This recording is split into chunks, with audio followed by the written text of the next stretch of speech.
క్రైస్తవులుగా చిన్నప్పటి నుంచి ఉన్నా సరే మార్గము తెలిసినా కూడా తప్పిపోతూ ఉంటాం. ఎంతమంది అంగీకరిస్తున్నారండి? అంగీకరిస్తున్నాం కదండి. మార్గం తెలిసినా కూడా తప్పిపోతూ ఉంటాం. ఇది తప్పు అని దేవుడు చెప్తున్నా, పరిశుద్ధాత్మ దేవుడు నడిపిస్తున్నా, ఇది తప్పు అని మనకు తెలిసినా సరే ఇది ఒక్కసారే పాపం, ఈ ఒక్కసారి ఇదే చివరిసారి, ఇది ఒక్కటే కదా, నెక్స్ట్ టైం మరలా ఇది చెయ్యను అనుకుంటూ మరలా అటువైపే అడుగు వేసే క్రైస్తవులుగా ఉన్న మనకు ఆయన ఎంత గొప్ప కృప చూపించాడంటే ఎటో తెలియకుండా నిలిచిపోతూ ఉంటాం. ఆ పాపము ఇదే చివరిసారి, ఇదే చివరిసారి, ఇదే చివరిసారి అని. We all have this addiction, we all have this sin, this secret sin. మనలో ఒక రహస్యమైన పాపము, లోకానికి తెలియనిది, కేవలం మనకి మన దేవునికి తెలిసిన ఒక పాపం అంటూ ఉంటుంది కదండి. ఆ సీక్రెట్ సిన్ వైపు ప్రవ్వా నన్ను క్షమించు అంటాం, ప్రవ్వా ఇంక విడిచిపెడుతున్నాను అంటాం, వాక్యం వింటాం, ఇదే ఆఖరిసారి అంటాం. కానీ మరలా ఆ సీక్రెట్ సిన్ వైపు అడుగు వేస్తూ ఉంటాం కదా. అలా మార్గం తెలియక తప్పిపోయి ఆ అడుగు వేసిన తర్వాత, ఆ పాపం చేసిన తర్వాత, మరలా ఆ అడిక్షన్ వైపుకు వెళ్ళిన తర్వాత ఎటో తెలియక నిలిచిపోతూ ఉంటాం. ఇప్పుడు దేవుడు నన్ను ఇంకా అస్సలు క్షమించడు. ఇప్పుడు దేవుడిని అడిగినా సరే ఆయన నన్ను క్షమించే పరిస్థితి కాదు, ఇంకా అయిపోయిందని చెప్పి దేవునికి దూరంగా వెళ్ళిపోయి నిలిచిపోతూ ఉంటాం. కానీ చుట్టూ ఉన్న శ్రేష్ఠులైన వారి మధ్యలో ఆ 100 మంది కొరకు ఆయన వెళ్ళలేదు, కానీ తప్పిపోయిన మనలను, మిమ్ములను, నన్ను వెతుక్కుంటూ ఆయన వచ్చాడు. హల్లెలూయా. మనం తప్పిపోతూ ఉంటున్నా సరే ఆయన వెతుక్కుంటూ నా బిడ్డ ఎక్కడుంది, మరలా నా చెంతకు రావాలని చెప్పి గొప్ప ప్రేమతో ఆయన మనలను సమకూరుస్తున్నాడు. ఎంత గొప్ప దేవుని నామాన్ని బిగ్గరగా చప్పట్లు కొడుతూ మహింపరుద్దామండి. బిగ్గరగా ఆయన నామాన్ని మహింపరుద్దాం. విలువలేని మన కోసం వచ్చిన దేవుడు కదా. ఈ 2వ చరణం అయితే నేను ఎంతగానో ఈ పాట వింటూ, మొదటిసారి వింటూ నేను కన్నీళ్లతో దేవుని స్తుతించాను. రాళ్ళు విసిరే జనుల మధ్యలో ప్రవ్వా నన్ను ఆదుకొనుటకు నీవు వచ్చావు.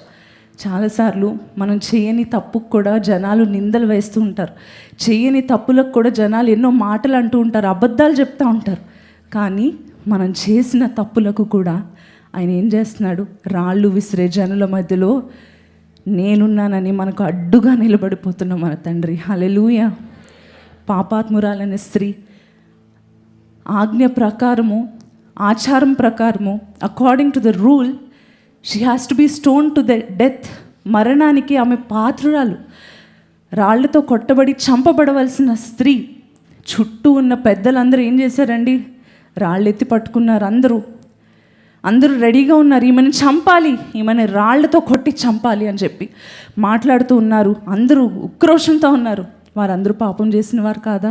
పాపం చేసిన వారే, పాపులే. అయినా సరే ఒక పాపం ఎక్కువ చేసిన స్త్రీ కోసం ఏం చేస్తున్నారు? ఈమెను ముందు చంపాలని చెయ్యెత్తడానికి రెడీ అవుతున్నారు. అప్పుడు వచ్చాడు కరుణామయుడు, అక్కడికి వచ్చాడు.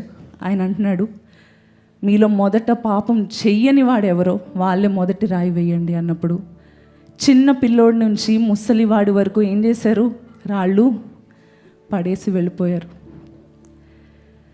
ఆ తర్వాత నేను అనుకుంటున్నానండి, ఆమెతో యేసయ్య అన్న మాట తర్వాత యేసయ్య ఒక మాట అన్నారు.